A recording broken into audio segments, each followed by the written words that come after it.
ഡൽഹി ഭീകരാക്രമണത്തിന് രാജ്യാന്തര ബന്ധം. ഉമർ നബി സിറിയൻ ഭീകരനുമായി കൂടിക്കാഴ്ച നടത്തിയെന്ന് വിവരം. 2022 തുർക്കിയിൽ വെച്ചായിരുന്നു കൂടിക്കാഴ്ച. ഡോക്ടർ മുസമ്മിലും ഡോക്ടർ റാത്തറും കൂടിക്കാഴ്ചയിൽ പങ്കെടുത്തു. അതേസമയം ഉമർ നബി ബോംബ് നിർമ്മാണത്തിൽ വിദഗ്ധനാണെന്ന് അന്വേഷണ ഏജൻസികൾ പറയുന്നു. വീട്ടിൽ ബോംബ് നിർമ്മിച്ച് പരിശീലിച്ചു. വിദേശ ഹാൻഡിൽമാർ അയച്ചു നൽകിയ 42 വീഡിയോകൾ കണ്ടാണ് ബോംബ് നിർമ്മിക്കാൻ പഠിച്ചത്. ദക്ഷിണേന്ത്യയിൽ അടുത്തിടെ നടന്ന സ്ഫോടനങ്ങൾക്ക് പിന്നിൽ ഇതേ മൊഡ്യൂൾ ആണെന്നും സംശയം. വിവരങ്ങളുമായി ഡൽഹിയിൽ നിന്ന് എസ് ശ്രീകാന്ത് ഒപ്പം ചേരും. ശ്രീകാന്ത്, അത്ര ചെറിയ ബന്ധങ്ങളല്ല ഉമർ നബിക്ക്.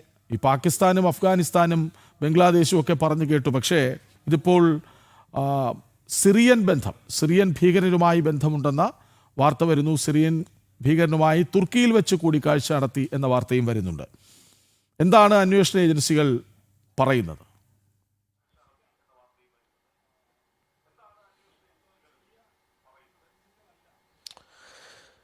കൃഷ്ണരാജ്, ഈ ഭീകരർ നേരത്തെ തുർക്കി സന്ദർശിച്ചു എന്ന വിവരം നമ്മൾ തന്നെ നൽകിയതാണ്. പക്ഷേ ആ ഘട്ടത്തിൽ കരുതപ്പെട്ടിരുന്നത് ഇവർ ജെയ്ഷെ മുഹമ്മദിൻ്റെ വിദേശ ഹാൻഡ്ലർമാരുമായി കൂടിക്കാഴ്ച നടത്തിയിട്ടുണ്ടാകാം എന്നുള്ളതായിരുന്നു.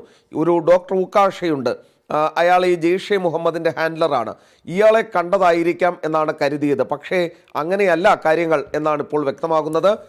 രാജ്യാന്തര ബന്ധം ഈ വിഷയത്തിലുണ്ട് എന്ന് ഇപ്പോൾ വ്യക്തമാകുന്നു. ഉമർ നബിയും ഒപ്പം തന്നെ സംഘാംഗങ്ങളും മറ്റ് 2 ഡോക്ടർമാർ കൂടിയുണ്ട്. ഇവർ സിറിയൻ ഭീകരനുമായി കൂടിക്കാഴ്ച നടത്തി. അത് IS ഭീകരനായിരുന്നു എന്നുള്ള കാര്യം കൂടിയാണ് ഇപ്പോൾ പുറത്തു വരുന്നത്. ബോംബ് നിർമ്മാണത്തിൽ 40-ലേറെ വീഡിയോകൾ വിദേശ ഹാൻഡ്ലർമാർ ചെങ്കോട്ട ഭീകരാക്രമണത്തിൽ ഉൾപ്പെട്ട ഭീകരർക്ക് അയച്ചു നൽകി എന്നുള്ളതും ഇപ്പോൾ പുറത്തു വരുന്ന വിവരമാണ്. 2022 ഈ തുർക്കിയിൽ വെച്ചാണ് സിറിയൻ IS ഭീകരനുമായി ഈ സംഘം കൂടിക്കാഴ്ച നടത്തിയത്. ഡോക്ടർ മുസമ്മിലും ഡോക്ടർ റാത്തറും ഈ കൂടിക്കാഴ്ചയിൽ ഉണ്ടായിരുന്നു എന്നുള്ള കാര്യം കൂടി ഇപ്പോൾ അന്വേഷണ ഏജൻസികൾ സ്ഥിരീകരിക്കുന്നു. ഉമർ നബി ഈ സ്ഫോടനം നടത്തിയ അയാൾ ബോംബ് നിർമ്മാണത്തിൽ വിദഗ്ധനായിരുന്നു എന്നും വ്യക്തമായിട്ടുണ്ട്. ഇയാൾ വീട്ടിൽ ബോംബ് നിർമ്മിച്ച് പരിശീലിച്ചു എന്നും അന്വേഷണ സംഘം ഇപ്പോൾ ചൂണ്ടിക്കാട്ടുന്നുണ്ട്. വിദേശ ഹാൻഡ്ലർമാർ അയച്ചു നൽകിയ വീഡിയോകൾ കണ്ടാണ് ഇയാൾ ബോംബ് നിർമ്മിക്കാൻ പഠിച്ചത് എന്ന് വ്യക്തമാവുകയും ചെയ്യുന്നുണ്ട്. അതേസമയം ഒരു പ്രധാനപ്പെട്ട വിവരം കൂടി പുറത്തു വരുന്നത്, ദക്ഷിണേന്ത്യയിൽ അടുത്തിടെ നടന്ന സ്ഫോടനങ്ങൾക്ക് പിന്നിലും ഇതേ മൊഡ്യൂളിന്, അത് ഇവർ തന്നെ ആകണമെന്നില്ല, ഇതേ മൊഡ്യൂളിന് ബന്ധമുണ്ടോ എന്നാണ് ഇപ്പോൾ സംശയിക്കുന്നത്. അതായത് രാമേശ്വരം കഫേ സ്ഫോടനം, അതോടൊപ്പം തന്നെ കോയമ്പത്തൂർ കാർ ബോംബ് സ്ഫോടനം എന്നിവയ്ക്ക് പിന്നിലും ഇതേ ഹാൻഡ്ലർമാർക്ക് തന്നെയാണോ ബന്ധം? ഈ ഡോക്ടർ ഉക്കാഷയെ പോലെയുള്ള ജെയ്ഷെ ഹാൻഡ്ലർമാർക്ക് തന്നെയാണോ ബന്ധം എന്നാണ് ഇപ്പോൾ അന്വേഷണ സംഘം സംശയിക്കുന്നത്. ആ വഴിക്കും അന്വേഷണം പുരോഗമിക്കുന്നുണ്ട്.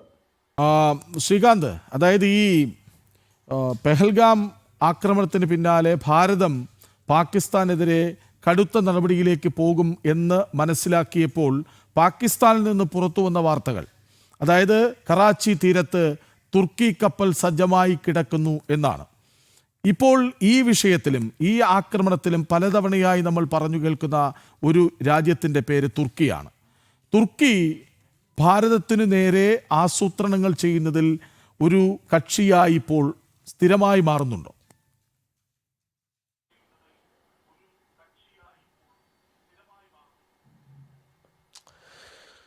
കൃഷ്ണരാജ, മുൻകാലങ്ങളിൽ ഒളിഞ്ഞായിരുന്നു ഈ തുർക്കിയുടെ ഇടപെടലുകൾ മുഴുവൻ നടന്നിരുന്നത്. ഈ തയ്യിബ് എർദോഗനെ പോലെയുള്ള കടുത്ത ഇസ്ലാമിക മൗലികവാദി ഭരണത്തിൽ വന്നതിന് ശേഷം അത് പരസ്യമായ രീതിയിലേക്ക് കാര്യങ്ങൾ മാറിയിട്ടുണ്ട്. അയാളൊരു മുസ്ലിം ബ്രദർഹുഡ് രാജ്യാന്തര തലത്തിൽ ഉണ്ടാക്കിയെടുക്കാനും അതിൻ്റെ തലപ്പത്തിരിക്കാനും അയാൾ ആഗ്രഹിക്കുന്ന വ്യക്തി കൂടിയാണ്. അതിനാൽ തന്നെ അയാളുടെ ഭാഗത്തുനിന്നും ആ തരത്തിലുള്ള നീക്കങ്ങൾ നടത്തുന്നതിൽ അത്ഭുതപ്പെടാനുമില്ല. ഇപ്പോഴിത് അയാൾ പരസ്യമായി തന്നെ ഇതിൽ രംഗത്ത് വരികയാണ്.